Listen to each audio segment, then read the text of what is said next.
যখনই কাপটা কাঁপলো, চাকররা বুঝলো কিছু গড়বড় হয়েছে। তারা সঙ্গে সঙ্গে সমস্ত খাবার লুকাতে শুরু করলো। এটা তারা করছিল কারণ এই বাড়িতে একটা দুষ্টু কুকুর ছিল। খাবার লুকানোর সময় কুকুরটা এসে উপস্থিত হলো। চাকররা কিছু না দিয়ে কুকুরটিকে ঘর থেকে বের করে দিল। কুকুরের মালিক তাকে খুবই ভালোবাসতো, কিন্তু সেও চাকরদের কথায় তাকে বাইরে বের করে দিল। কুকুরটা প্রত্যেকবার জানালা দিয়ে ভেতরে চলে আসতো, যেটা মালিক আগে থেকেই জানতো।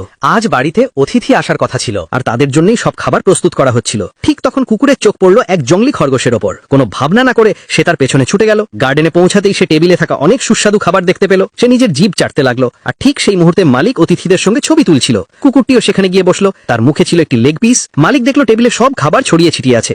রেগে মেগে সে ঠিক করলো পরদিন কুকুরটিকে বিক্রি করে দিবে। রাতে খাবারের লোভ দেখিয়ে কুকুরটিকে একটি ডলিতে বন্দি করা হলো। কুকুর বুঝতে পারলো মালিক তাকে একজন ব্যবসায়ীর কাছে বিক্রি করে দিচ্ছে। ব্যবসায়ীরা কুকুরটিকে কিনে একটা বরফের এলাকায় নিয়ে এলো। সে প্রথমবার বরফের দেশে এসেছে। কুকুরটিকে অনেক কুকুরের সঙ্গে একসাথে রাখা হলো। কিছুক্ষণ পর একজন লোক এটিকে কিনে নিল। এই লোকের স্ত্রী কুকুরটি নিয়ে রাগান্বিত ছিল, কারণ এই দামে 2টি কুকুর কেনা যেত। এই কুকুর কাজ করার বদলে দুষ্টুমি করত, যার কারণে অন্যান্য কুকুরদের অসুবিধা হতো। মালিক কুকুরটিকে বোঝালো, কোনো সমস্যা নেই, ধীরে ধীরে তোমার মনও বসে যাবে। বরফে প্রথমবার আসার কারণে প্রথম দিকে কুকুরটি দৌড়াতে কষ্ট হচ্ছিল, কিন্তু কয়েকদিনের মধ্যেই সে এক্সপার্ট হয়ে গেল। রাতে খাবার খাওয়ার সময় সে দেখলো স্পিটস একটি কুকুরের খাবার ছিনিয়ে নিয়েছে। অন্যান্য কুকুর দুর্বল ছিল, তাই কিছু করতে পারছিল না। এটি দেখে সে একটু দুঃখ পেল এবং তার খাবার সেই কুকুরটিকে দিয়ে দিল। তার এই উদারতা দেখে অন্যান্য কুকুররাও তাকে পছন্দ করতে শুরু করলো।